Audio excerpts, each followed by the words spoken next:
to call to order the City of Sherwood Planning Commission meeting for August 22nd, 2023. Roll call. Commissioner Whiteola, Present. Commissioner Vance, Here. Commissioner Kai, Present. Commissioner Barnes, Here. Commissioner Montalvo. Here. Chair Simpson, Here. and then Corey Capco is absent but excused.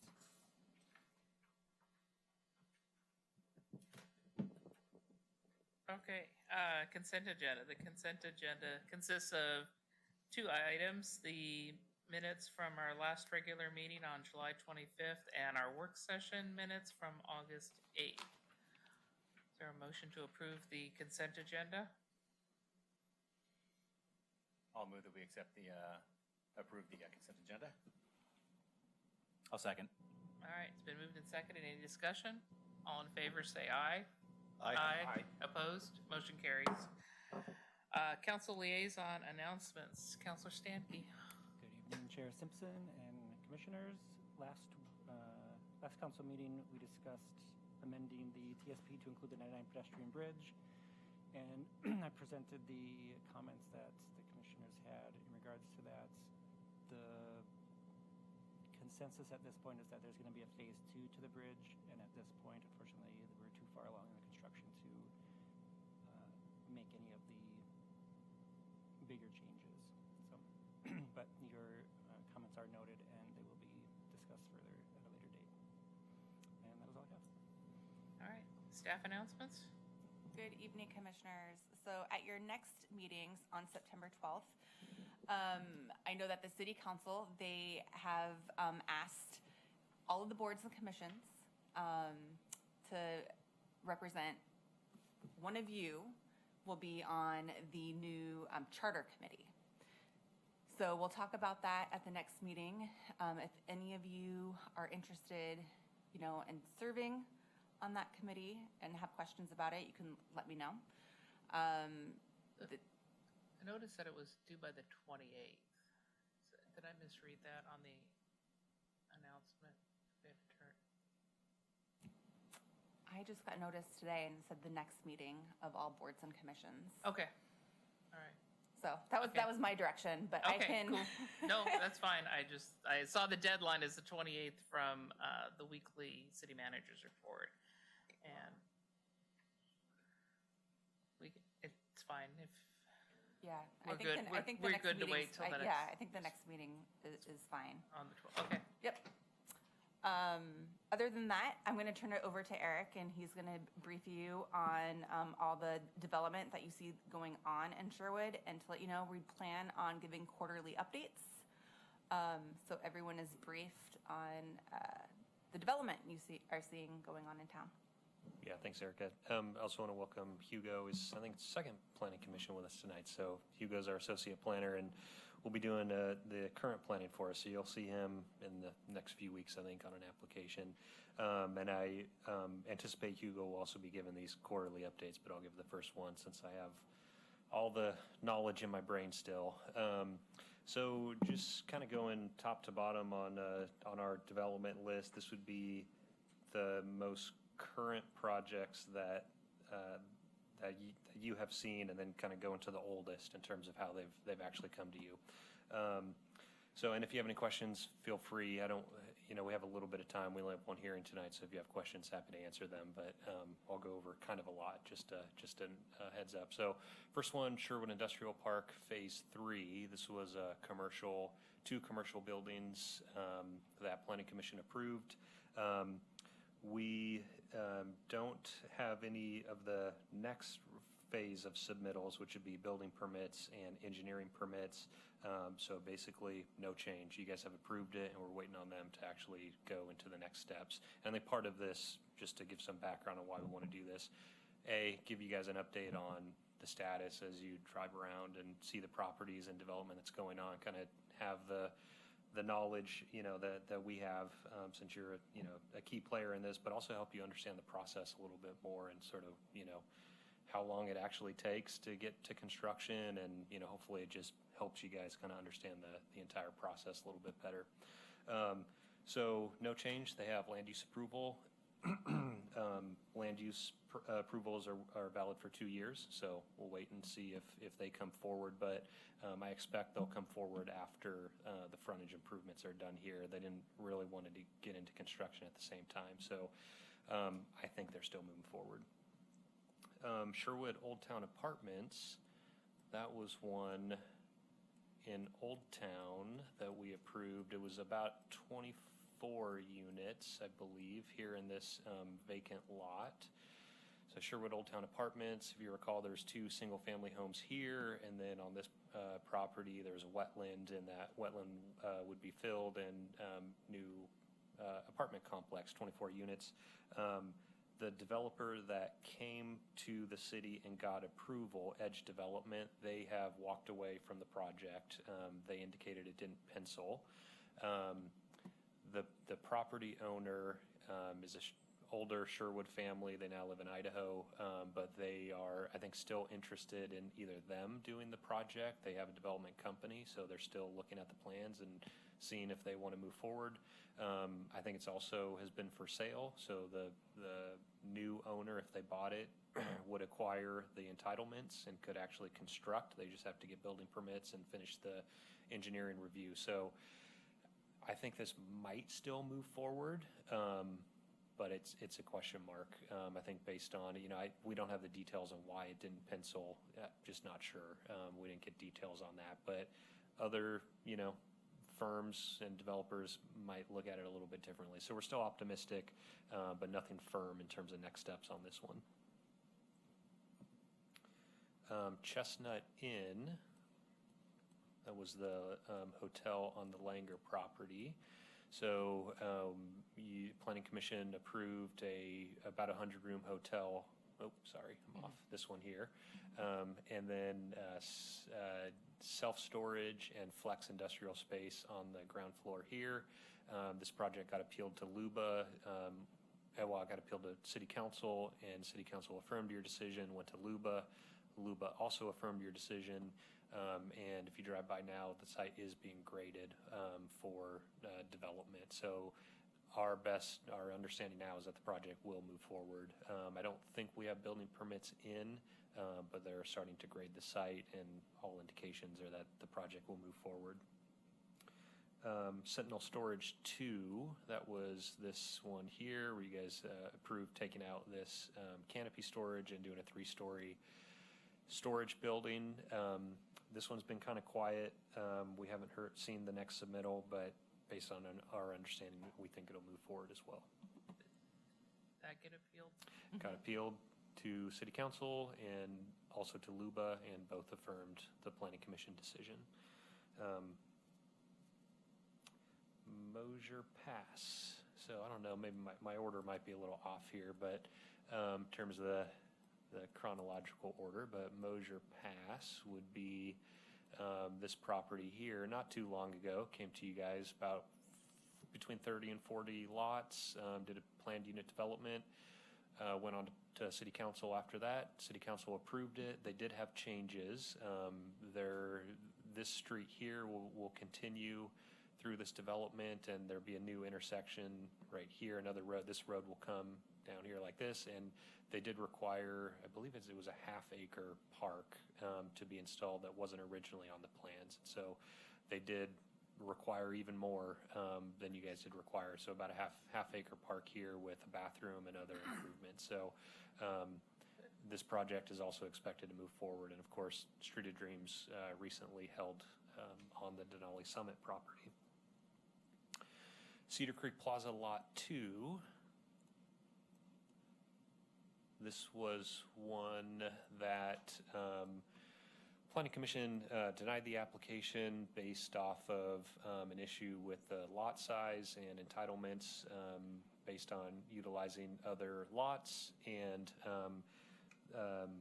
through a type 2 staff decision, staff approved 2 new buildings on this property, so it didn't come to Planning Commission. The buildings were small enough that it was a type 2.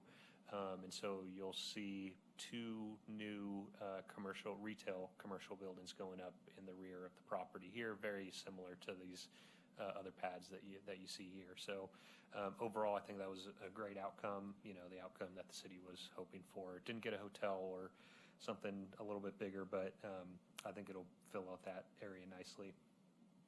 Not that we need 3 hotels.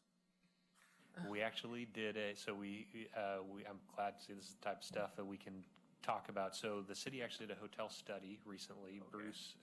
Bruce Coleman, Economic Development Manager, was overseeing that.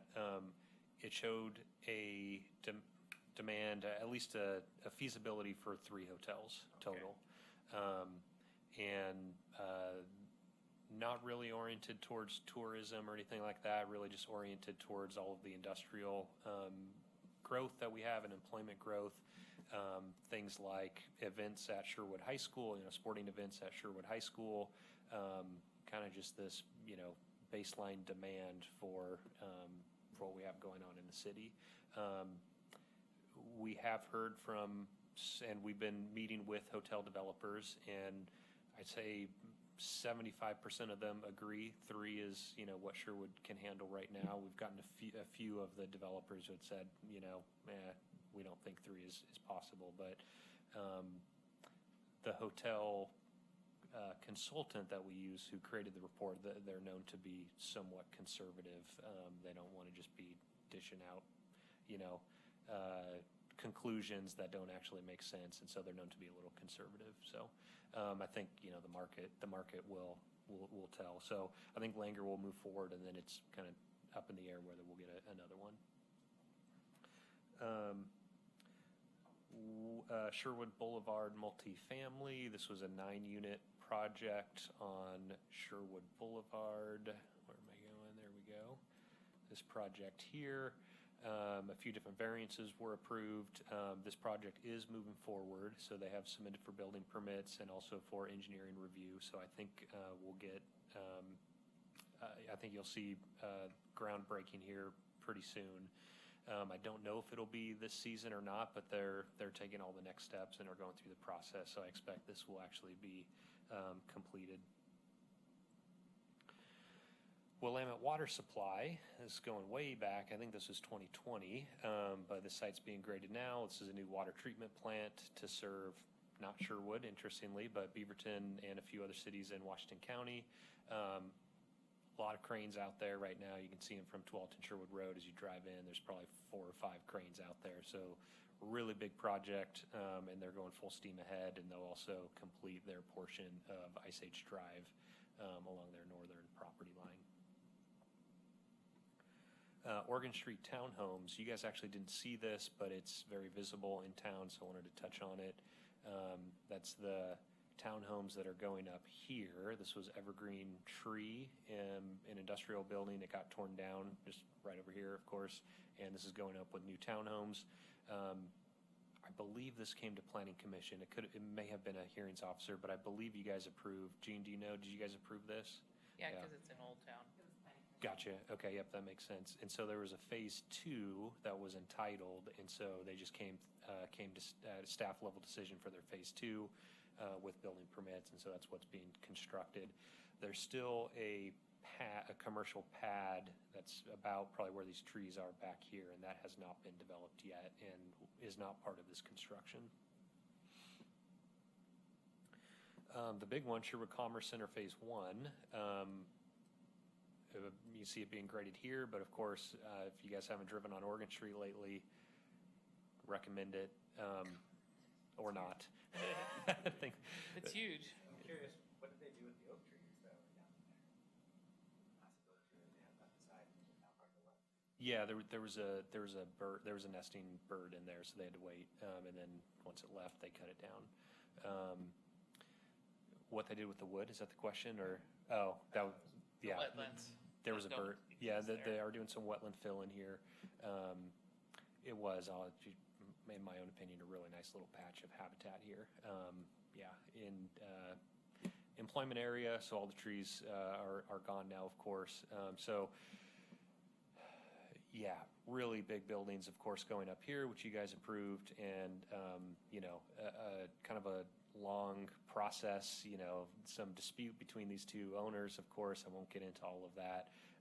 You can see the road as you drive by. You can see what was called Tonkin Court going in right now. Renamed it to Commerce Court is the new name. And there'll also be a new road here called Industry Lane, and that will connect into Ice Age Drive as Ice Age Drive comes through and makes its way to the water treatment plant. So, in terms of Tonkin employment area, things are moving. We have TS Corporate Park that was completed, Willamette Water, we have Sherwood Commerce Center. This is called the Kerr property down here. This has grading permits approved, and we expect to get a land use application here shortly for this property. So one of the next applications you'll see is for a large building on this property here. I believe I can say this. This property, was formerly the Poly property, was acquired by Sherwood Commerce Center. And so, Schnitzer Properties will now have really 3 phases of development. So phase 1, phase 2, and phase 3. We expect they'll come in with phase 2 and phase 3 hopefully this year. We're hoping they come in this year for it. Could, depending on the market, they could grade the properties and then hold on to them for a bit. Could also sell them as well. Trusky Precision, that was an infill property on Galbraith. If you haven't driven by there, it is under construction right now. So they have, I don't know if they have their walls up yet, concrete tilt up, but they do have the foundation being poured right now. So that project is moving forward. And Cascade Columbia Distribution, almost to the end here. Cascade Columbia Distribution, where is that? Go this way. You guys approved some new buildings back here and another, I think a tear down, another building in here. They're moving forward. They have building permits in. And then Robin Hood Plaza, of course, I think some of you came to that opening, but Robin Hood Plaza, of course, is complete. No longer looks like this. Nice new plaza. Obviously that's completed. And then the last one is Pine Street Live Work, which is here, 5-unit live work building. I don't think all of you were on the commission then, maybe just one new, Commissioner Barnes, but ground floor commercial and then 2 stories of residential above. Each of the units will be owned by the same person. So the person who owns the commercial will also own the residential, and they can work on the ground floor, and they can lease it out. But yeah, that building's going up now. That's the update. Do you guys have any questions? On the live work, is it 2 entrances, or, because I didn't recall that there were 2 entrances, but I spoke to someone and they said there was going to be separate. There's a rear and a front. There's front and rear. But they're connected. The commercial is connected to the residential, or it could probably, you could lock it out though. Right? Yeah, most of them are designed that. The live work are usually designed that way, so you can open it up. They could sublet it though. Yes. Yeah. On the treatment plant, it's interesting you mentioned that it's not actually going to be servicing Sherwood. I do remember in that hearing, they mentioned that they would be willing to talk to our city manager about providing backup water services to the city. Has that started? I believe it did. I believe that's in place. Yeah. Oh, wonderful. Okay, So it will serve. I can confirm this, but it will serve as a backup water supply source to the city. fantastic. Thank you. Excellent. Question on when we get to developments that have large impacts on native habitat, like protected oaks and whatnot and things like that, do we have an offset or fence story mitigation discussion on these things? Like, where are those offsets being planted? Is it 2-to-1, 5-to-1, 20-to-1? The only mitigation we have in the local code is for wetlands, and it's 1-to-1, and it's in the code requires within the Tualatin River basin. So it's not just city limits. It's anywhere in the Tualatin River watershed is probably the best way to say it. So this property, for example, it was a very small wetland here, 0.2 acres or so, pretty small. But they did, they did fill it or they did fill it as part of the development, and so they would have mitigated within the Tualatin River watershed. There's a few, just anecdotally, I see there's, I forgot the farm name, but there's a few different banks within the Tualatin River watershed. It's just confused. It looks like it's the wetland area that was delineated was really just a very small, even though it's a large wooded area. When the plans came before us, it was a very small wetland area. And did they not determine it was not prime? Yeah, so they, of course, they also have to get a permit from DSL and the Army Corps usually, and so they got those permits as well. Yeah, this one is relatively small. In terms of like tree canopy, we do have code, but it doesn't require, it requires mitigation on site of new trees, but it really doesn't address, I think, your question, which is like habitat and, actual land and area for habitat. So there's incentives in the code to, basically the really high level how it works is Metro has delineated riparian habitat and then upland habitat. And in our code, there are incentives for, riparian has to be protected in a lot of cases. Upland habitat, it doesn't have to be protected in our code, but there are incentives to protect it in our code. And so rarely, to be frank, rarely we see developers take advantage of those incentives. And this one was isolated by Tonkin and Oregon Street, so the small amount of habitat was segregated from the rest of what's next to it. Yeah. Not that it would have been nice to save it, but it's... An abutting wetland, yes. So questions, I guess, moving forward, as we move to and have approved those projects to the south of this particular parcel next to the quarry, what's the conversation with U.S. Fish and Wildlife for Rock Creek, which is a national wildlife refuge? Is there like have we had conversations with them? Is that something that we leave to the developer to coordinate under public scoping? In terms of like impacts to that area. So, obviously they're not going to directly impact it in terms of fill or, things like that. They'll have to do erosion control, sediment erosion control, make sure there's no, discharge into that area. We route applications to them, to the Tualatin River National Wildlife Refuge.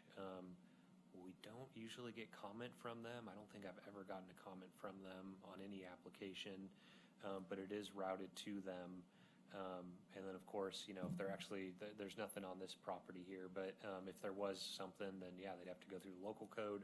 And then usually they don't have the joint permit. You might know that, joint permit between DSL and the Army Corps. Usually they don't have that in hand when they even get through land use. So we will condition them to get the joint permit. And then before we give them full permits, they have to show that joint permit has been obtained. But yeah, we really don't. And, we kind of had it, with the Mosier, it abuts the Rock Creek as well. And yeah, we haven't gotten any comments from them that I know of. But I think it certainly, city takes it seriously, protection of Rock Creek. And so our erosion control team is all over this. They're pretty strict on making sure that there's no discharge, of course, into that area. Okay, thanks. Yeah, I'd say, I think if your background is, in the environmental world, and as we get through applications and, you'd like to see code changes, everything needs to go through council, of course, but, we've talked a little bit on this commission about strengthening the tree code, for example, and so we're open to ideas. Ultimately, everything has to go through council, so, yeah. Is Tonkin getting expanded at some point? County Road, I think? Or I think everything was Ice Age. That's kind of where we're hanging Really hats good on question. pretty much, right? We met with the county today on Tonkin timely. Road. Right now, the county doesn't have plans for Tonkin Road. We were meeting with them because we're anticipating this project to come in. It's a large project. There are pretty significant constraints with frontage improvements here. And so we're trying to figure out, is it, does the developer do it? Is it a fee in lieu? What are the constraints here? If I pull up the floodplain map, the floodplain goes almost to the center line of the road here. You guys might be driving around other cars here if you drive Tonkin Road. There's also a pretty steep slope right here. So I think the city's goal would be to clean up Tonkin Road as part of this development, either have the developer do it or get a fee in lieu and have the city do the improvements down to the city boundary, which is going to be about right here. So I think we would likely address the worst part of it, but after that, the county doesn't have any plans, not in their capital improvement plan for the next 5-10 years. It's just not there. It is in our CIP to add a roundabout right here, called a dumbbell roundabout. And as part of that, if we got a fee in lieu, then ideally we would do these frontage improvements with this roundabout project and clean it all up at the same time, all the way down to here. That would be really nice, because that is very dangerous. This is during the winter, it's underwater. Yeah, totally. and I've had to just stop scary. there and There are a lot of people in the ditch in last winter.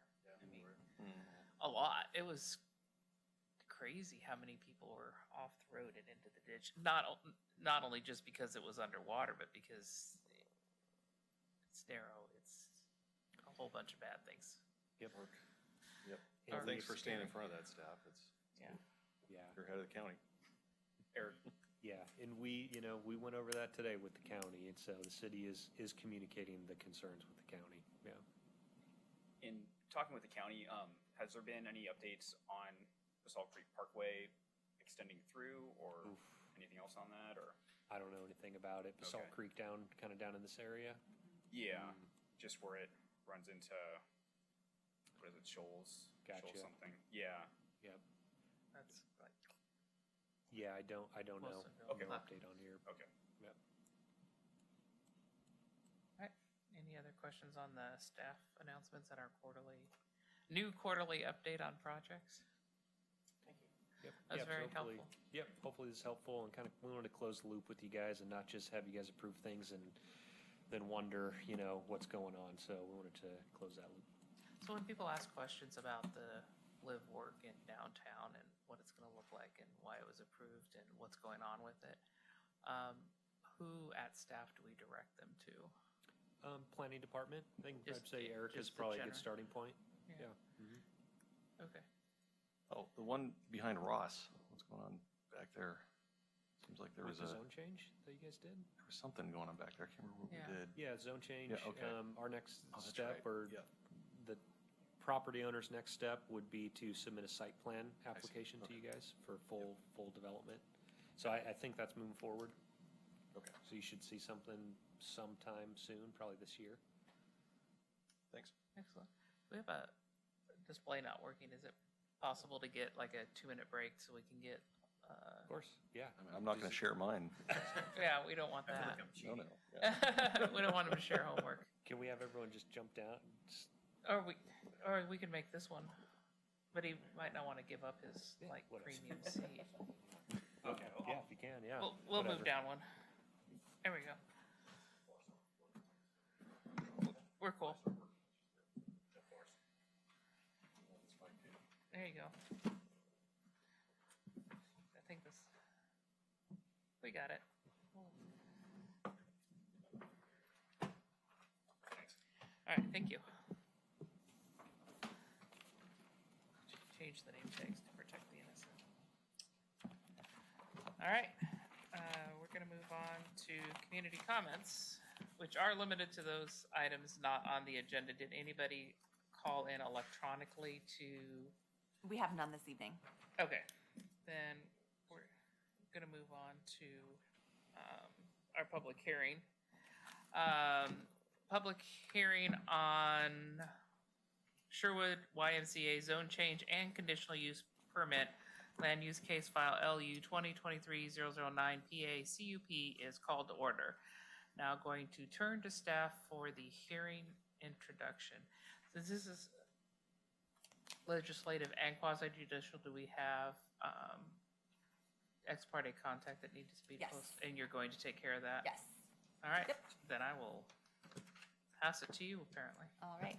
The public hearing this evening will be conducted as follows. Staff will present the staff report.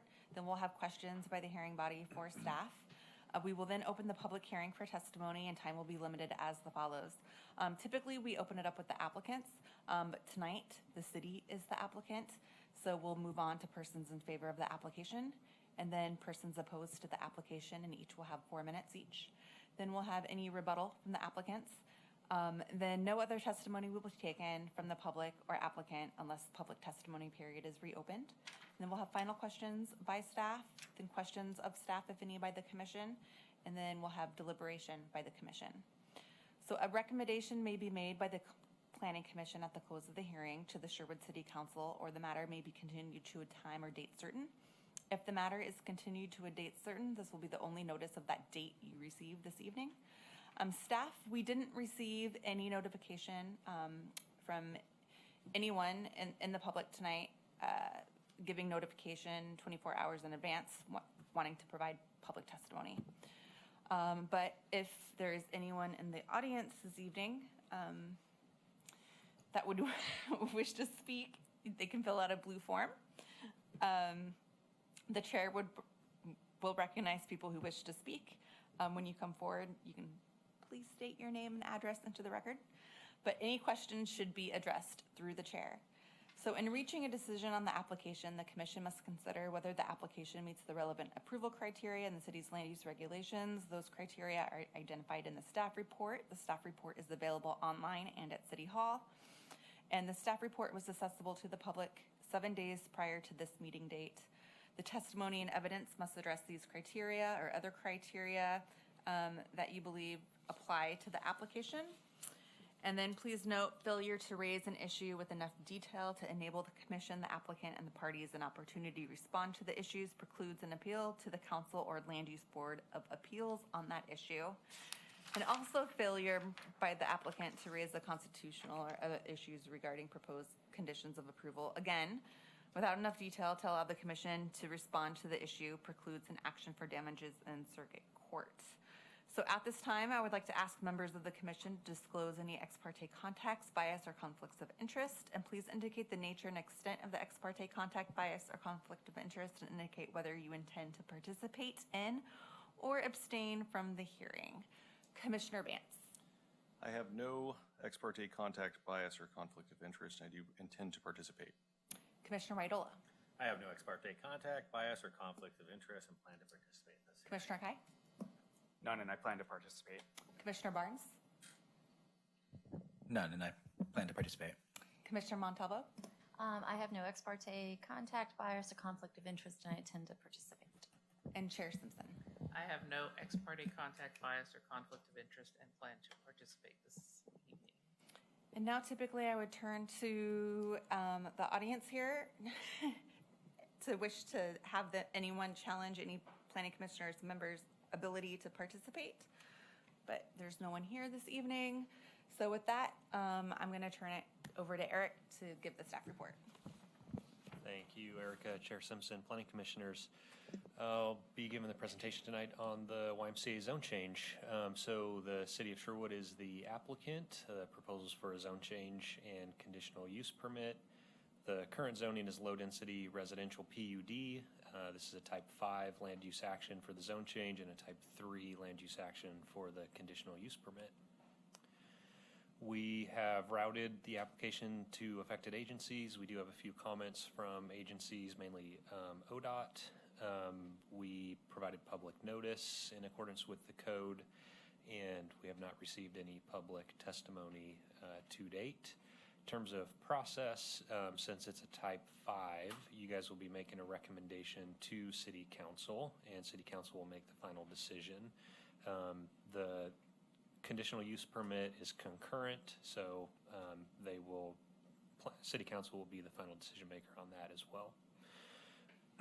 The applicable criteria, of course, we have the Sherwood Development Code, Sherwood Comprehensive Plan for the zone change, the Sherwood Transportation System Plan, and the state OAR for the Transportation Planning Rule. And then we also have statewide planning goals for the zone change. Again, no public comments or testimony received. So the site, I think all of you are familiar, but this is the YMCA in Sherwood, currently owned by the city. We are planning to sell the property to the YMCA. That transaction is in process. At the corner, properties at the corner of Sunset and Highway 99. Existing conditions, the property is mostly developed. There are some portions that are undeveloped, mainly this front grassy area, a little bit here on the side, and then here at the corner. But for the most part, the site has been developed with this recreational use. So you have the YMCA building. City built the skate park in 2018, and the parking lot here. So no physical changes to the site are proposed as part of the zone change or conditional use permit. Leave it there. The existing zoning, currently low-density residential PUD. It was part of the Woodhaven development, and so you see it's consistent with the zoning in this area of low-density residential. The proposed zone change is to institutional public, same zoning as the high school across the street. And yeah, leave that there. So in terms of the use, there's really, I think, two different uses that it could go under. The staff report has it under the second one, public recreational facilities. It's a conditional use permit in the zone, which is why we're doing a concurrent conditional use permit.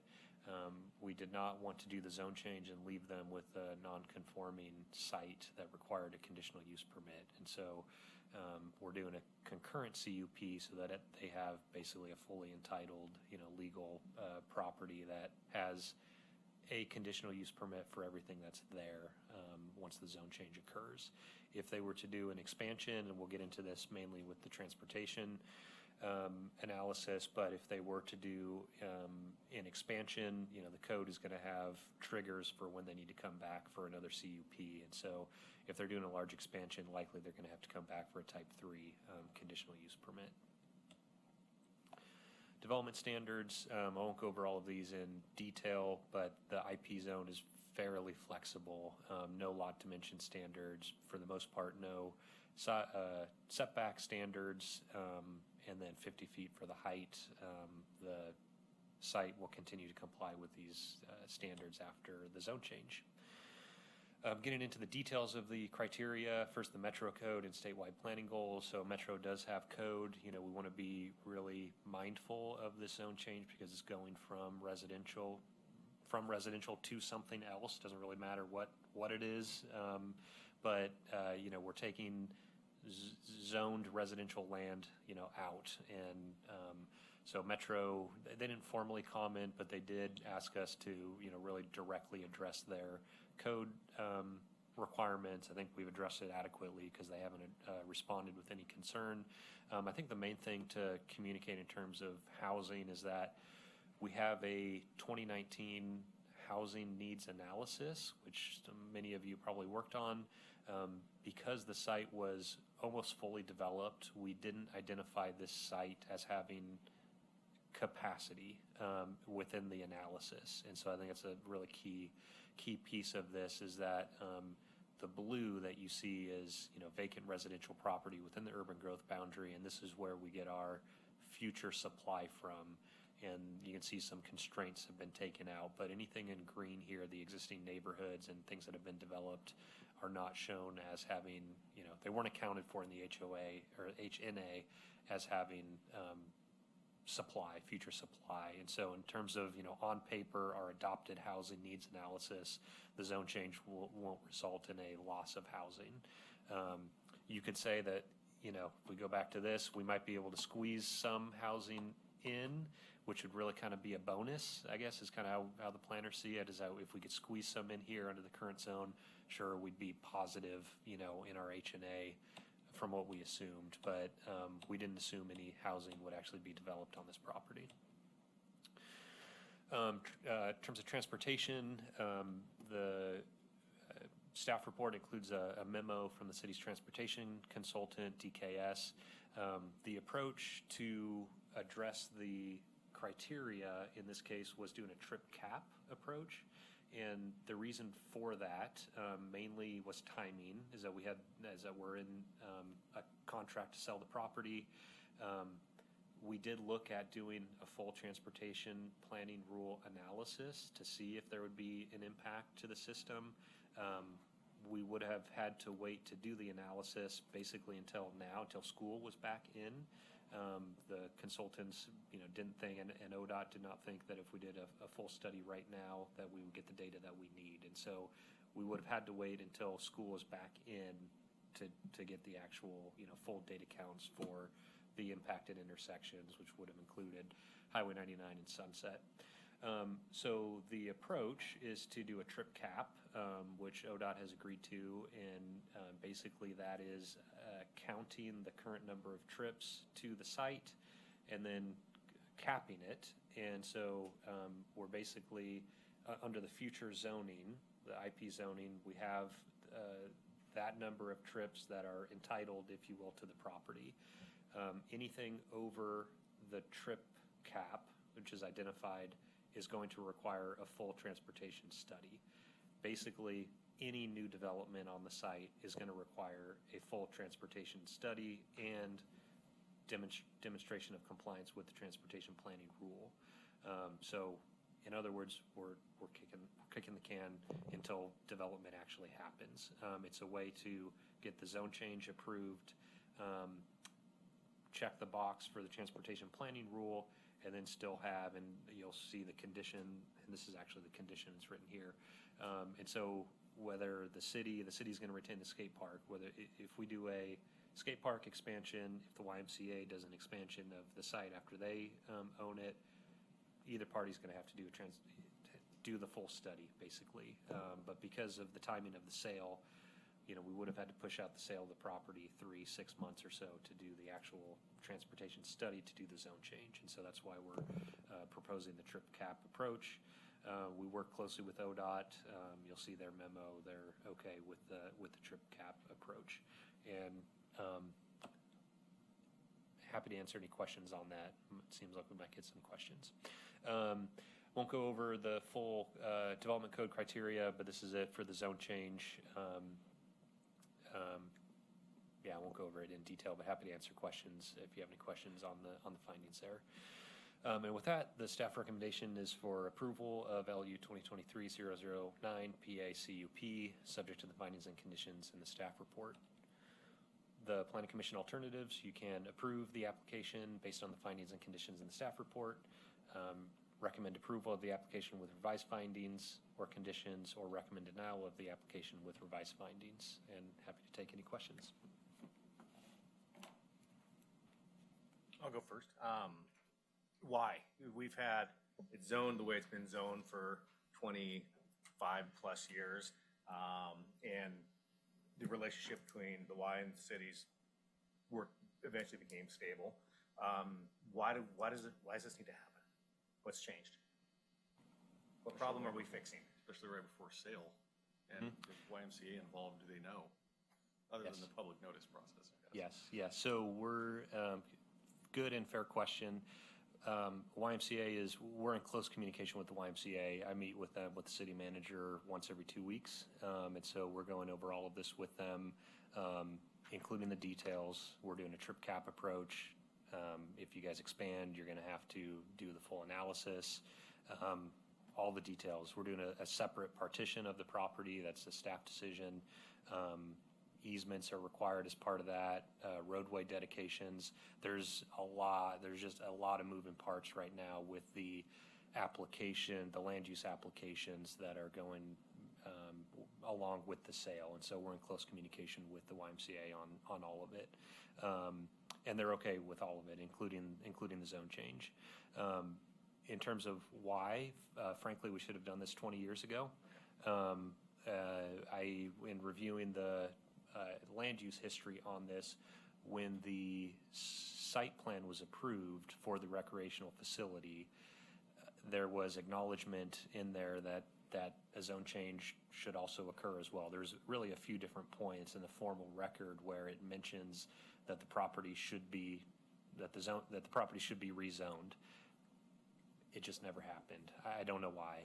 It never happened. And I think this is the city, why now? It's the city's opportunity to do the zone change. Obviously we're processing this on our own dime prior to the sale. And I think for what we heard in terms of public feedback with the sale is that the public really wanted to make sure, and the current members of the Y, the only concerns we heard was that the YMCA was going to go away and that they wouldn't continue to have a recreational facility. A lot of details in the written findings about the Parks and Recreation Master Plan and the YMCA serving basically as the key recreational facility. The Parks Master Plan that we did in 2021 didn't call for a whole new recreational site, that this thing gets demoed or redeveloped and then we develop a whole new recreation center somewhere else. Basically what the Parks Plan called for was doubling down on this site and expansion of it. And the zone change is a good way to, ensure that it stays the YMCA. If it were to be developed into, the other uses that you might have a demand for here, it's right on the corner of Highway 99 and Sunset, so you might get commercial, residential, of course, is in high demand right now. And so if either of those are ultimately proposed 10, 20 years down the road, whatever it is, there's going to need to be a zone change back. And so at least for the foreseeable future, it checks the box that we heard from the community of keeping the YMCA the YMCA. I think that's the best answer, other than we should have done it when we did the site plan. Okay, thank you. Yep. I mean, okay, but it's not necessary. YMCA is there, so they don't need the zone change. In fact, we have to give them a conditional use after the zone change to stay what it is. So it sounds to me like it's basically just ensuring the people of Sherwood want to ensure that this stays this type of property in the long term. Okay, and you said the YMCA is, maybe that's outside the scope of this particular application, but more or less on board, because this also changed. I mean, I don't know how far you are along in negotiating a sale, but appraisers look at highest and best use of a property. You got vacant land here that's developable. It could impact the price. That all factors into sale components. I'm just wondering, I just want to make sure that's all out there, the open and known, because we're changing the zoning of the property we're selling right before we sell it, or buy it. Sell it, sorry, sell it. Yeah. There are attorneys on both sides as well in the negotiations, legal counsel on both sides in most of the meetings. The YMCA is very aware of the zone change and is okay with it. Personally, I don't know if a lender, for example, is going to have an issue with this. I can't say. You might know, being in your profession. I think if we get to a point where the zone change becomes an issue, so this has to go to city council, it's going to be close. I mean, everything's kind of happening concurrently, and I think I kind of hear the concern. The best way I can describe it is part of it, the partition had to go, we needed to know that we were going to sell it before we did the partition. And I think the zone change did come up later. But yeah, everything's just moving forward, pretty quickly. I think if we got to a point where there was concern, we would address it at that point. But I think the most important part is both parties, including city council, are in support of the zone change. Well, there you go. Thank you. Yeah. A couple questions. So on the partition that you're discussing, that's prior to the sale. Yep.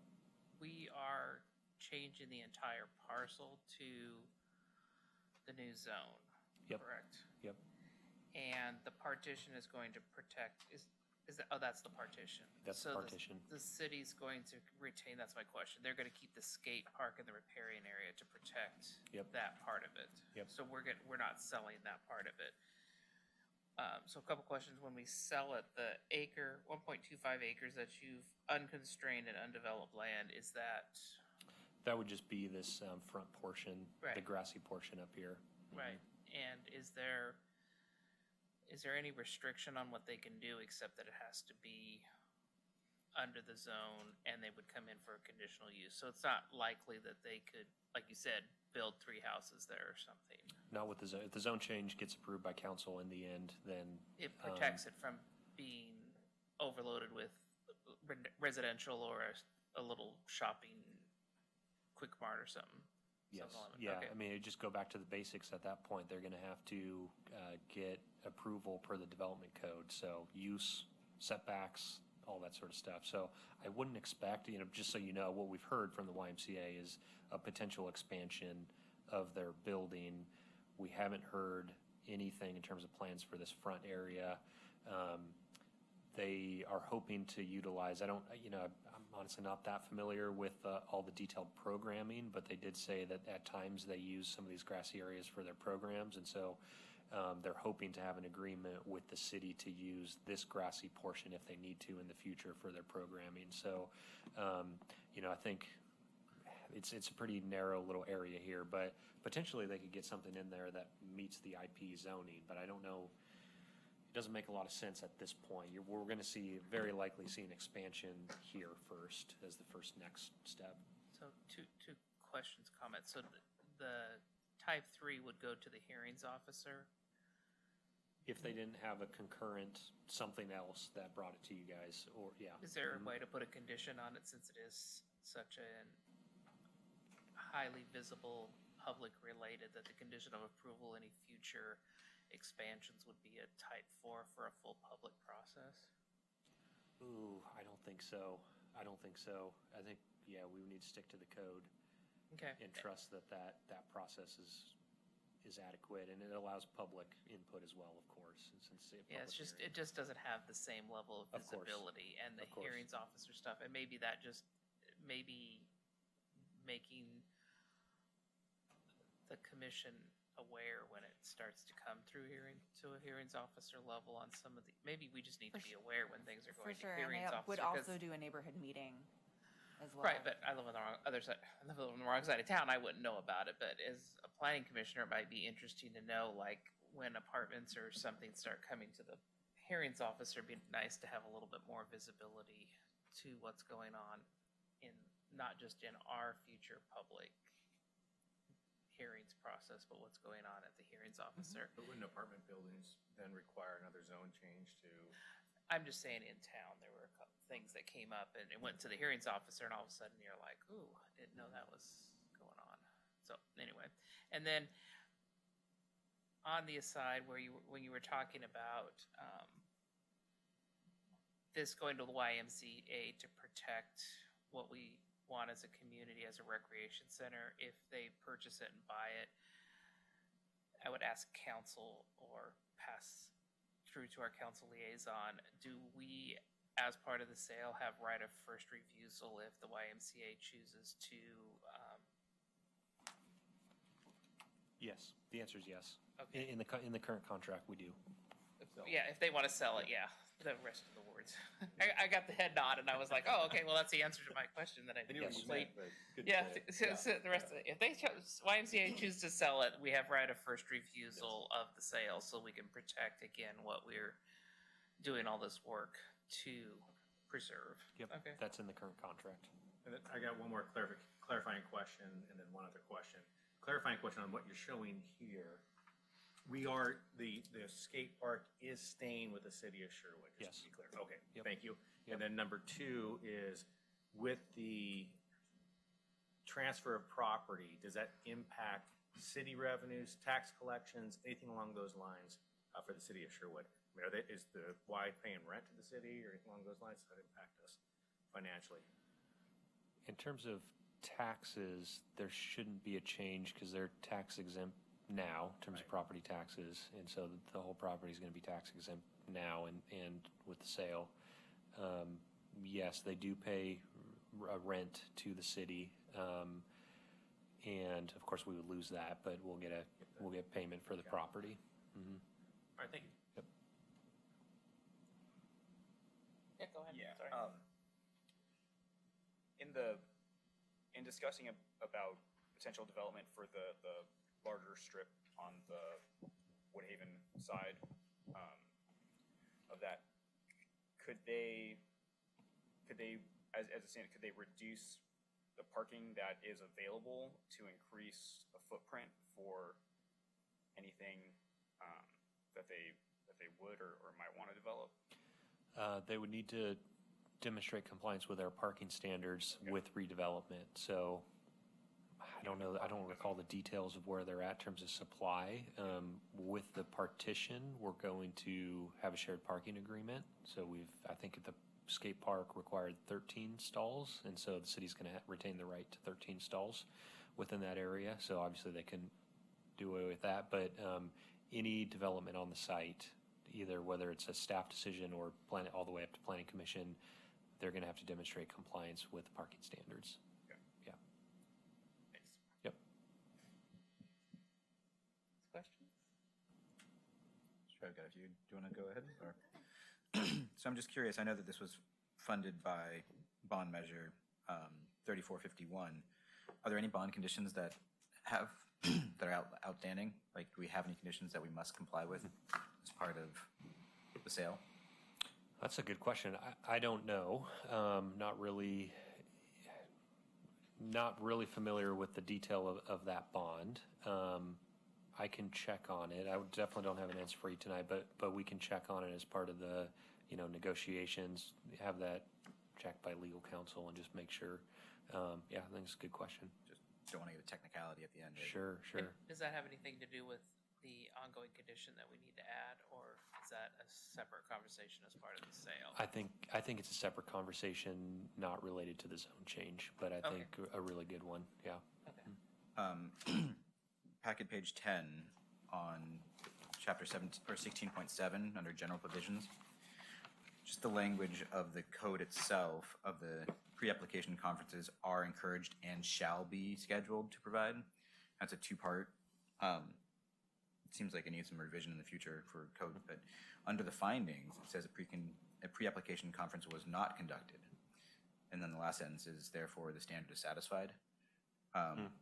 If a pre-application conference shall be scheduled to provide the applicants with information and it wasn't, how are we satisfying that code criteria? Yeah, we can clarify the code. Pre-applications are not required prior to submitting a land use application. So instead of shall, it should just be should. Should. Got it. I read it to be they're encouraged, and if you have them, then you need to do it this way. Yeah, that's what I was just, Yeah. it should be done that way. Yeah. Yeah, we can clarify that. Yep. Mm-hmm. Yep. We'll If follow- conducted, should be done in this Shall be. manner. Yeah. And then there's quite a few instances where, and thank you for clarifying the cap of 89. I'm concerned about the enforcement of that, but it sounds like it's if someone says we're over 89 somehow, that's when it next triggers the transportation update. And I'm also kind of curious as to, I understand the timing within 3 to 6 months of the sale, but in thinking ahead, could the transportation study have been done while school was in session, or should it have been put off? I mean, it seems like you're kind of putting the cart in front of the horse a little bit. Just trying to figure that one out. Yeah, I mean, I think ideally we would have done a full transportation study. And, I don't know for sure what it would have shown, but I think the way that our transportation consultant saw this and kind of the argument that we made in that memo is that it is a little bit of a unique situation with the zone change, that the zoning that we're going into is basically what the site has been for the last 20 years, which is a little bit unique. Normally we're going from a dilapidated residential building and we're taking it to commercial, and so we want to make sure that the future zoning, that the transportation, any mitigation measures are addressed. In this case, everything, the site's been there, the trip count has been what it is. They've maybe done 1 or 2 expansions over the years, so it's kind of bumped it up a little bit over the years. But the impact of the facility on the transportation system is accounted for within all of the traffic studies that we did for the TSP, for example, when we did that in 2016. And so it's in the background. It's already been in the background Yeah. of everything. So let me jump in there real quick. I'm not so concerned about the traffic Mm. related to the actual development, to the actual parcel here. I'm Mhm. more related to the development of the bridge that's going to cross over and the traffic count that we got most recently. I'm just trying to correlate between the parents that are going to drop off their kids on Sunset and the traffic count. So if we had some updated information during school period, then we can have more information to supplement our kind of understanding of how the bridge implementation would go down. But that's just as a side. I was just trying to figure out. Sure. I think when I read this is that the cap works to ensure that pretty much anything that they want to do will trigger a transportation study. Right. Yeah. That's, Yeah. And just the background on that, so you recall we did a continuance on this. So we were scheduled a few weeks ago, and we did a continuance. And the reason for the continuance was that we had scoped out the memo that DKS put together with ODOT, and they said, just go ahead and use the ITE manual for your counts. Failed. So we did that. Nothing failed. Either there was a miscommunication or frankly, the staff at ODOT flopped on us and said, actually, we want traffic counts now. I don't know which one it was, but for whatever reason, they said, actually, we don't want to use the ITE. We want you to go out and do full traffic counts. And and then we got that, I think, a day before we were supposed to release the staff report. And so that's why we continued the hearing.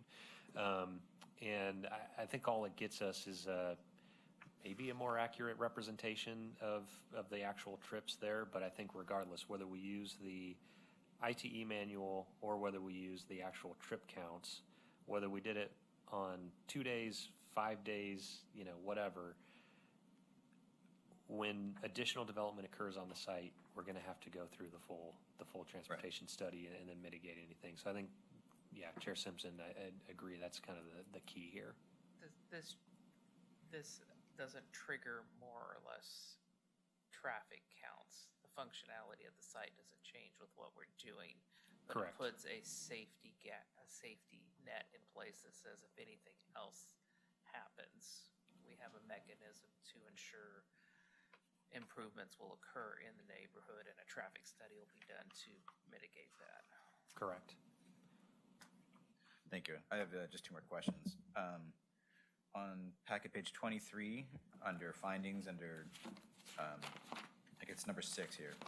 Riparian corridor exists to the north and east of the site. The sensitive area is regulated by the Clean Water Services, etc. The next sentence says the property is required to maintain compliance with natural resource regulations. Should that be the owner or operator, or, the property is not necessarily an individual or an entity? Yeah, we can update that. So everything's going to stay with the city, and so we could even say the city to be very specific. The city is required to maintain compliance with the natural resource regulations. Yeah, okay. I'm going to make that update. And then the last one, packet page 71, under Exhibit D, number 7. I'm just trying to clarify. This is existing condition, liens and encumbrances, affects 1 foot in width as described there. And I know on the plat plan, we also saw the setback for the width of the sidewalk. I'm hoping you can help me explain. I know we had spoken previously about expanding the sidewalk. So do we have anything that we can say, and I think you mentioned with any development, we're going to have some kind of improvement, but to widen Sunset, the sidewalk on Sunset, to get a larger easement as part of the sale? Yes, that's a great question. I'm glad you're getting all the way into the title report. It's good. You're giving Jean a run for her money. So we're going to,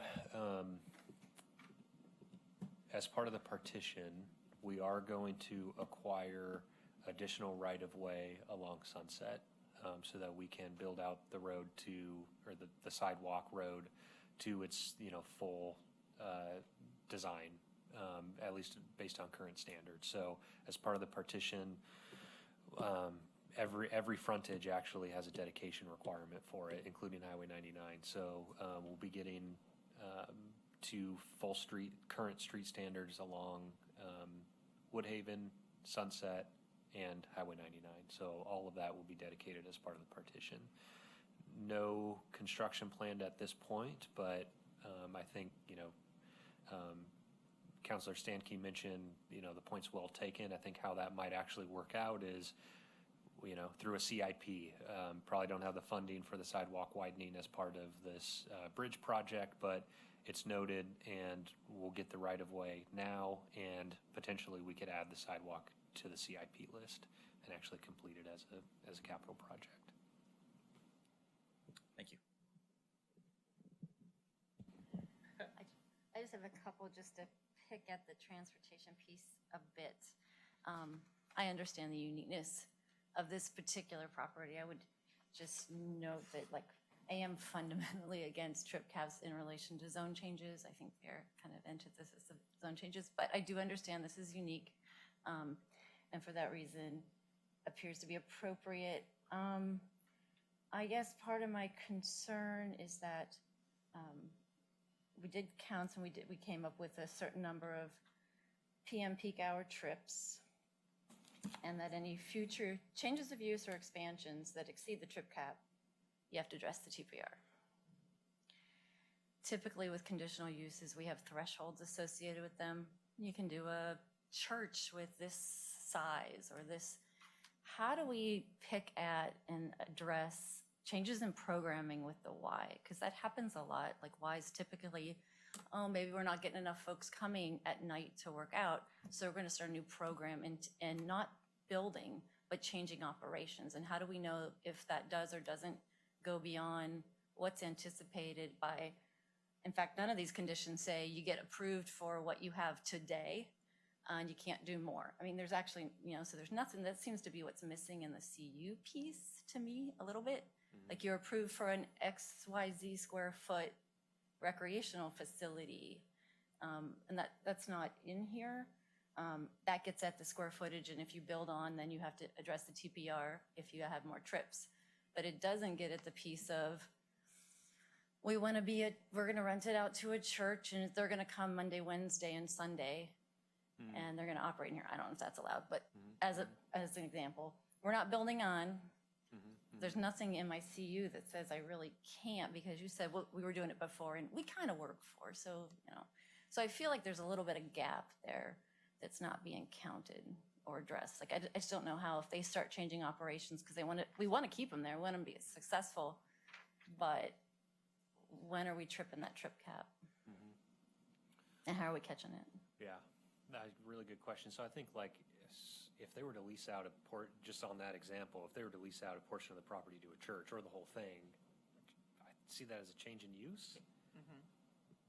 Okay. A change in use that would trigger the full TPR. So yeah, that would be the change in use, and the mechanism, of course, would be code compliance, and I think that's we wanted to make sure ODOT was okay, but yeah, we would go through code compliance. I mean, the city wouldn't own the property at that time, and so the conflict would be less. So yeah, we would do code compliance likely if the place just got rented out without any permits. If they're doing changes that require, and I'd say significant changes that might lead to the concern that you have TIs, building permits, they might have to come in and do TIs to accommodate that specific space. TIs are going to get routed to planning. We would basically stop it, not approve the TIs or whatever it might be.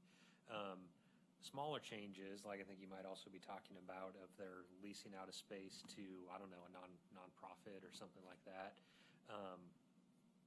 We can consider a condition that would, address things like that. But yeah, I don't have a great answer for how we get to the smaller things that wouldn't be very obviously a change of use or have to do some type of other permit where then we catch it.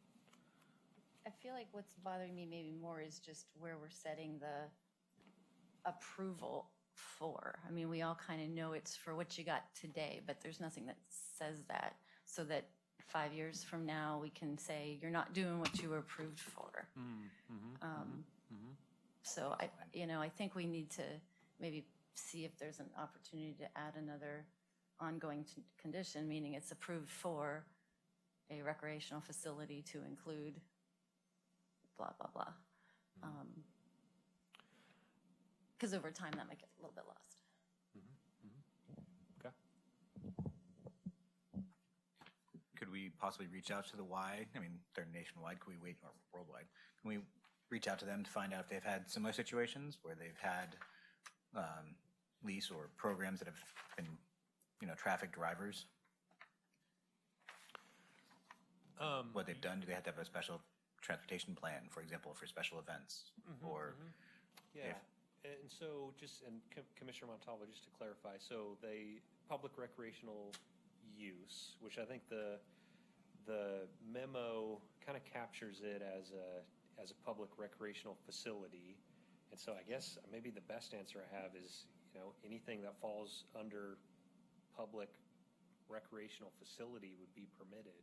I get your point, though, that in practice, the trips could actually bump up based on a use. We'll see what the condition says now, how it's written. But I was looking at the findings, how do you make it? We would allow any recreational facility. It's really just a tracking. It's just, how are we going to ever know if they, In the Sure, but- condition, it says future changes of use or expansions to the site.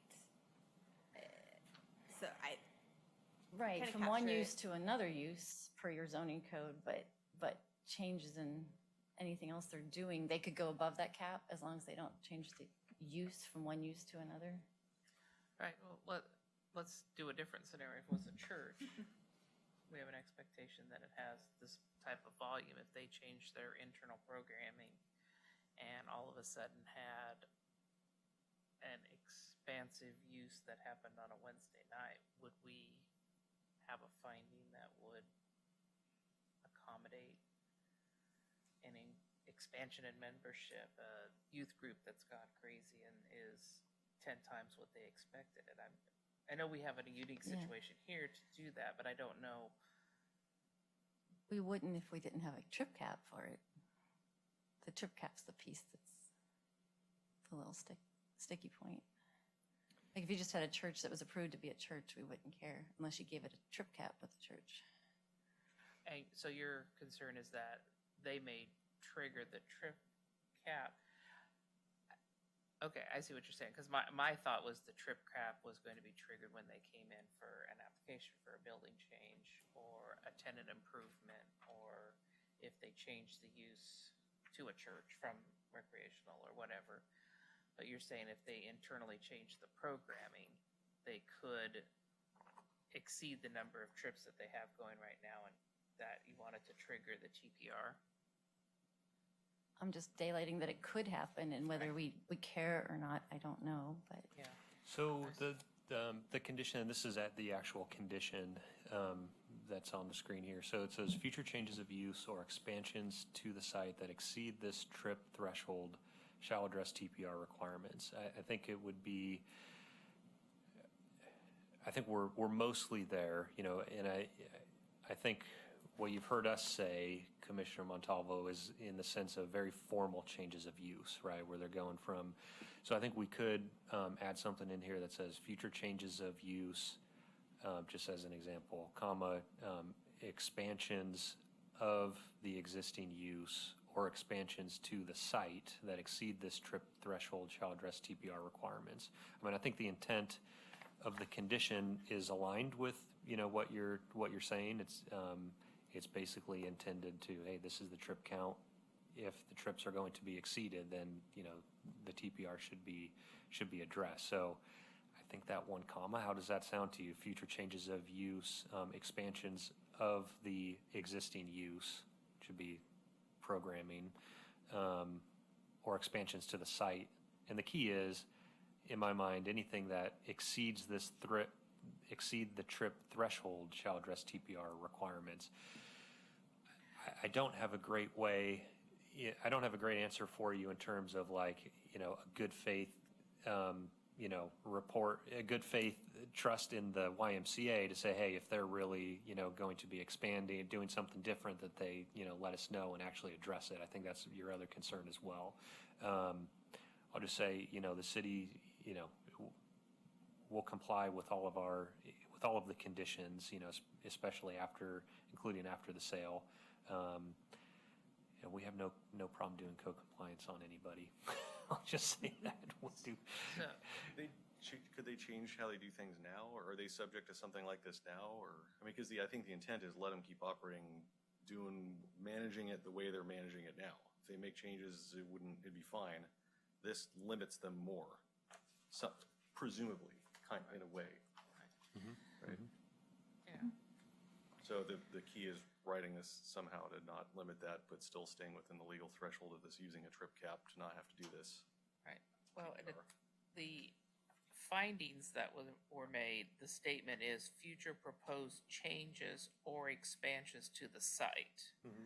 But in the condition of approval, it says change of use. That's two different things. Said language again, or The packet page? language that's in the findings on page 20 says, future proposed changes or expansions to the site that exceed this. So I think if we feel we need to add language, removing changes of use, just changes or expansions to the site, then gives flexibility to staff to. Yeah, I think either way. I think the way you, personally, I think the way you mentioned it Right. before Right. with Yeah. is More clear. works. So I have future changes of use, comma, expansion of the use, comma, or expansion to the site that exceeds the strip threshold shall address TPR. Yes. That addresses the concern. And then we need to put it back in the findings. And then update the findings to be consistent with the Yep. condition. Okay. Did you catch that, Commissioner Montalvo? Does that language? So as a commission, are we in agreements on this change of condition? How would this be monitored or enforced, or, I mean, Just like the rest of the YMCA to just tell us, oh, we're doing something different and we're counting cars now? It's the way the rest of the code runs. It's complaint driven. If there's a complaint, then someone goes. Yeah, I mean, I think really with a lot of things, is there something that catches our eye, or is there a complaint? And I think there's probably I shouldn't say this, there's probably a lot of violations that we don't know of. And it's just when it comes to our attention. But Well, we seem to be kind of camping on this tonight, so I figured I'd ask. I'm not sure. But Yeah. to Commissioner Montalvo's point, it gives the staff something to point back to say this was a condition. If their programming or their changes in how they interact with the public doesn't cause a complaint, it's not Right. it's not going to prevent them from expanding or do whatever they want to do. But if they start creating traffic jams because they've got something that's changed significantly, then staff has something in writing that enables them to do that Exactly. Yeah. I think it's just an enforcement tool. and enforce. Yeah, there you go. Thank you. So a scenario would be changes in program, and they say, okay, we're gonna do a kids swim free Friday nights or something like that. Traffic becomes tough because it's a left turn right there. Neighbors complain, then triggers the TPR. Financially, what's that mean for the Y? They're paying for everything? Or modifying their program back, yeah. yes, yep, and that's it's been very, evident in the discussions that the city's not going to be responsible for the TPR. If it's part of the skate park, yes, but if it's part of the recreational facility, it's on the YMCA. Are they limited right now? If they did, would that process happen right now under the agreement? If they did an expansion, for Yeah, example? if they did something rather and people started complaining like that right now, the way things are.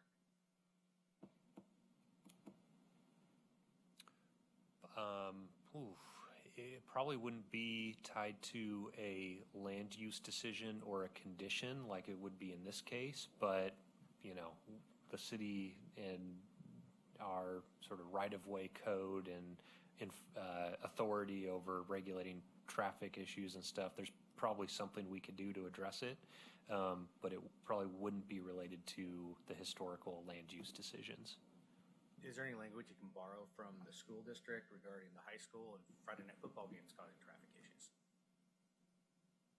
Did we have something there? Did we do I don't something? know, I'm sort of asking. Well, I don't think we did. Aren't we talking I- about the same thing here?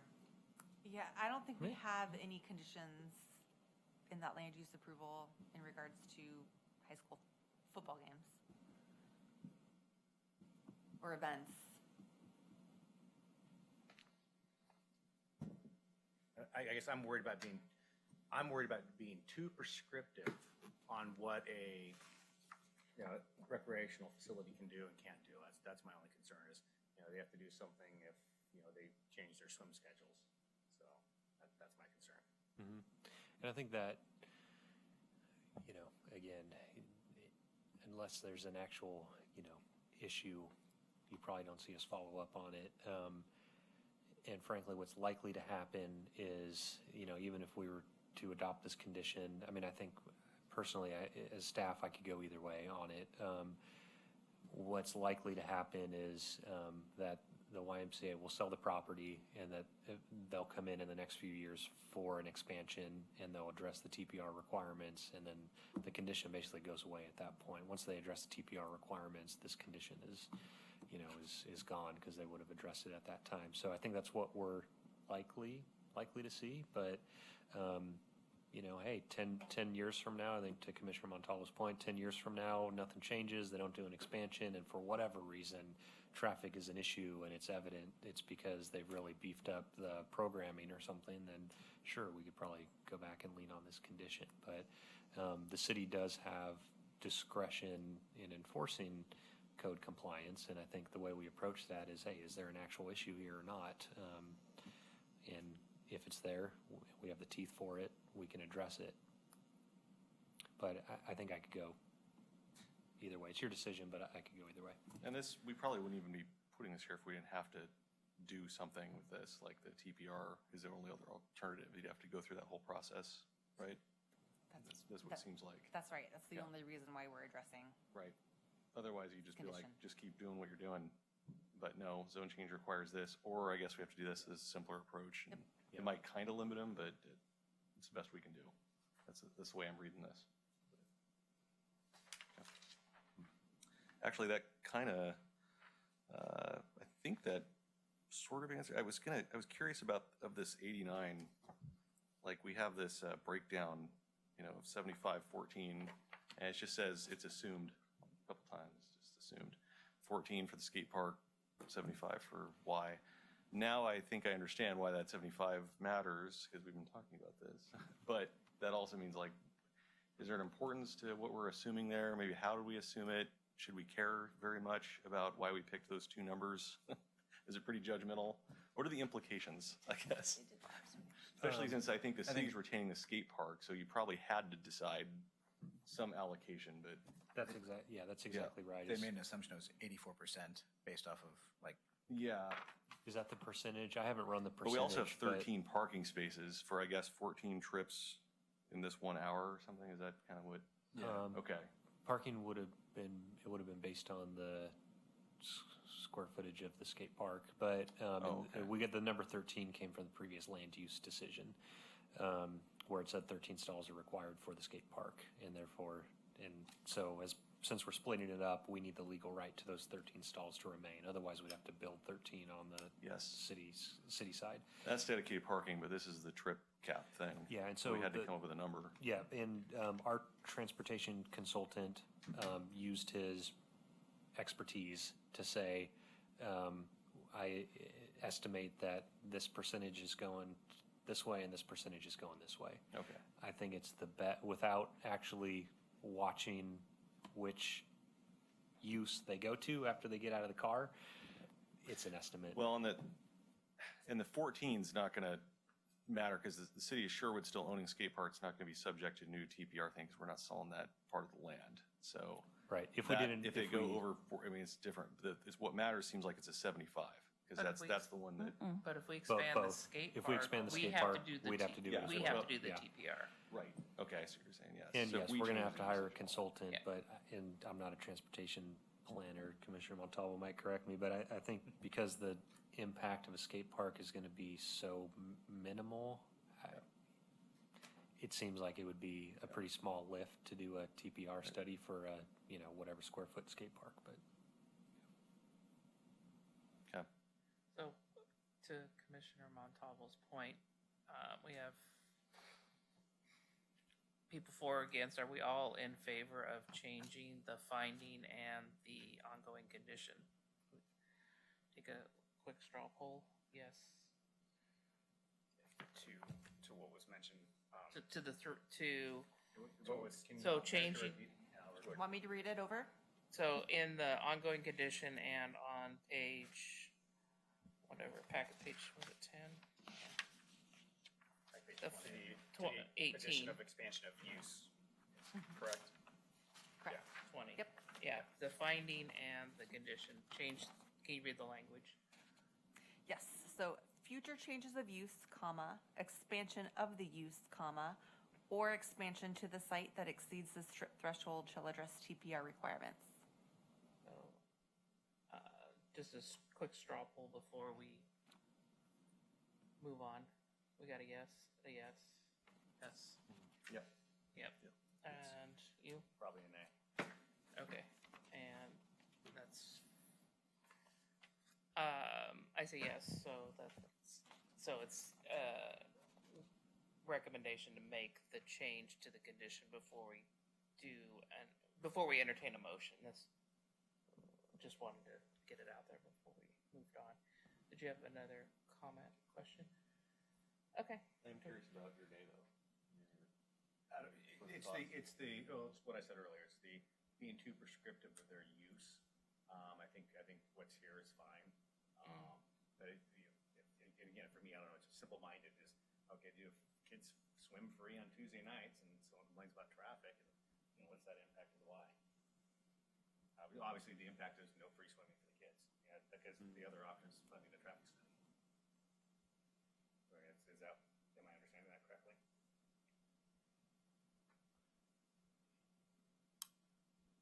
Yeah, I'd go back to discretion with enforcement. That, I think personally as the CD director, if there were an actual traffic issue, we would address it. If there was a very blatant disregard for the condition, sure, we might address it. If there are changes in programming that don't seem to impact the traffic or don't result in a true traffic issue, I just don't see the city coming down on this. So. Yeah, I read this change as more of a clarification than getting overly prescriptive, because my intent is I'd like to see the Y just be able to do mostly what it's doing now, other than we have to do this to apply for the zone change. Right. So as long as this change gets the clarification and doesn't do what I think you're worried about, that's kind of where I line up. Maybe I'm just not sure how to read in my vote, like which way that goes, And I think that typically uses can have like occasional peaks, right? It's just when it's a more fundamental change in their programming where it's every Wednesday and Friday, and every Wednesday and Friday calls are coming in repeatedly that this is unsafe. I can't get out of my driveway. I can't get onto Sunset because it's backed up. Then it's more of a change in expansion of your use. But like a park can have like an occasional peak, more traffic because there's some one-time event or something. I don't think that's the same thing as saying I've fundamentally changed our operation and now there's more traffic. Yeah. Do you think this code change is better kind of for all parties, just for clarity then, and not trying to make it wouldn't seem prescriptive per se? Yeah, just in my opinion, I think the change provides teeth to City of Sherwood code enforcement. So if something does become a problem, they now have something to go back to say you're violating, and you either need to tweak what you're doing, or we need to do a study. And we got to pull together some money to do it. And so you'll have discretion over that. Yeah, I think that really helps clarify, Commissioner Montalvo, that it's not just respectfully to your concerns, Commissioner Wydola, I don't think you were, maybe close the gap here, I don't think Commissioner Montalvo was saying if there's just one small change in programming, that's off limits or something. I think we are talking about, in the world of planning, a change of use is like kind of a big change. It's a residential to commercial, kind of these bigger picture changes, and I think we want to try and capture, potential significant expansions of the existing use. Significant being the key word, that then if there's an actual issue that, really is not really in compliance with the trip cap approach. That word which I go think in. was her. See, that's what I was getting was clarity, because to me, change of use has a specific definition and how we use it, going from Right, residential to right. commercial. Exactly. Commercial, but Yep. a program change isn't really defined in our code. But the why changing its program or it being taken over by someone other than the YMCA, they don't change the building, but the program within the building changes, could create an unforeseen consequence. And if we have the teeth option, we have an option. We already have that, though. We have the future changes of use. It's the expansion of the use. is Right, what right, what we're adding, but change of use means something, I guess to me it means we're going from residential, commercial, changing a use. Because use is Expansion to the, defined. expansion to the site means we're changing the building. But if we expand the use by changing the programs inside the existing building, that's not covered in the findings. Wouldn't the change of use in your example, that would also require a zoning change, though, right? From industrial and public? Not always. So, change of use. No, so this would include like so IP zoning and public recreational facilities are allowed if they did a church, for example. They changed That's it a to a change in church. use. Okay. And that would trigger the TPR. But if the YMCA, if it was bought by, gymnasium superstore, and all of a sudden they had the same recreational type facility in the same footprint, the nature of the trips could change. Yep. Yep. So it's kind of like use as already predefined or understood by code, essentially. So if I understand the debate, we're really debating the insertion of comma expansion of the uses and comma. That's it, right? Yeah. Okay, I'm good. Okay. All right. Then any other questions Conversation. before? I just had, just want to confirm the footprint for the construction of the crossover bridge. It's not within the footprint of what's included or being sold, correct? That's right, and we are communicating the YMCA is signing off, consenting to the easements. We actually do need easements for the Ped Bridge, and so there'll be some easements here, and then there'll be some easements on this side of the building along Highway 99. And there's still, at least at this point, a decent amount of space, between between the road and the easement and the building. So I think what we've heard and what might make sense is an expansion in this area of the pool is kind of what we've heard, and that would still be okay with the Unaffected by the new construction. unaffected by the bridge, yes. Gotcha, And okay. to be clear, that would be an expansion to the site, which would trigger ICIA. DPR. Yep. Thanks.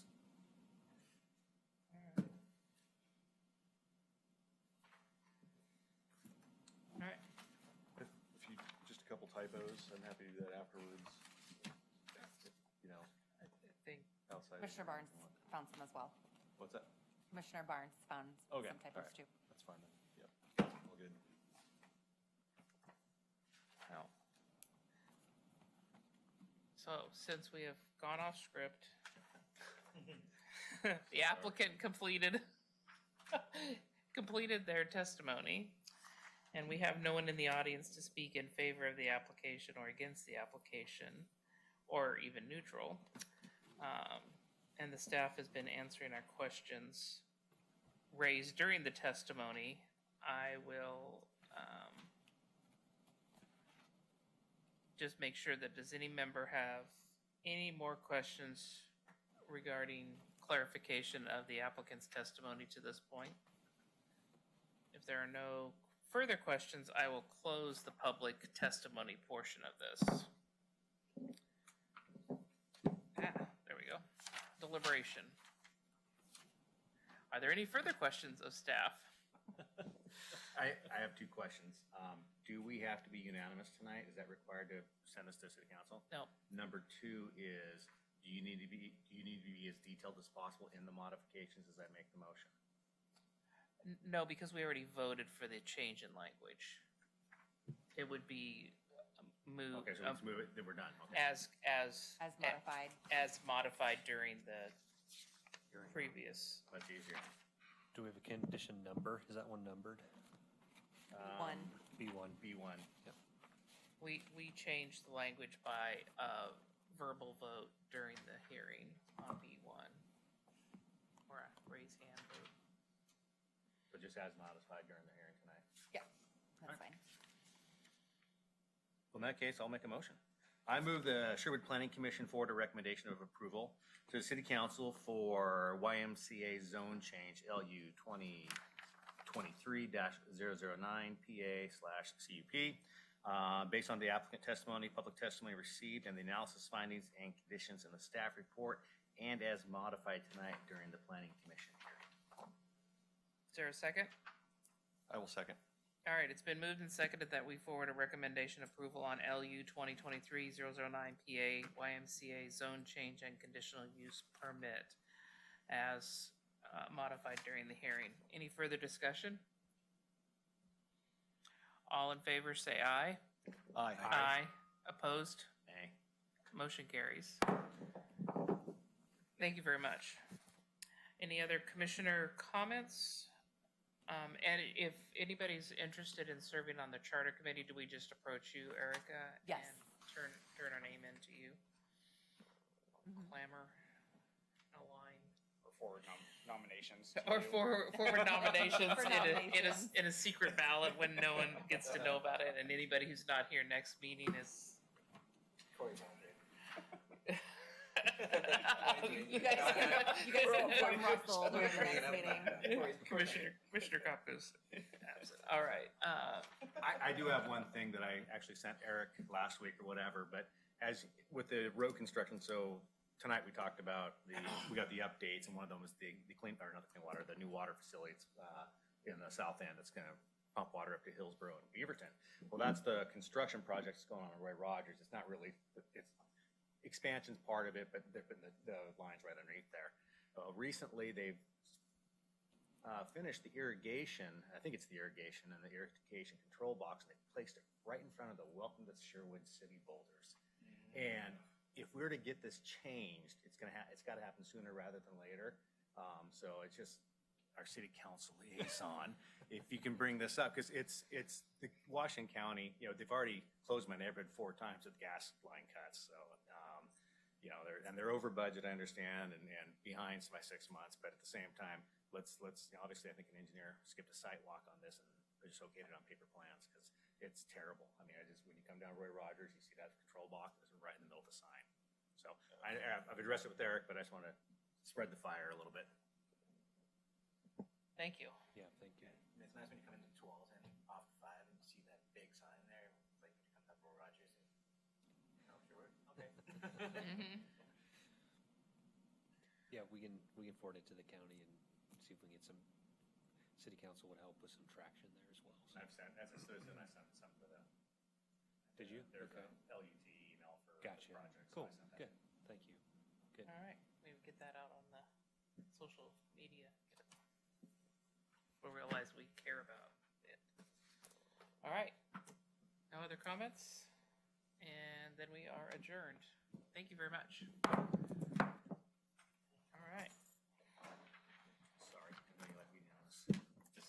Oh, I don't care. I like controversy. Makes it interesting.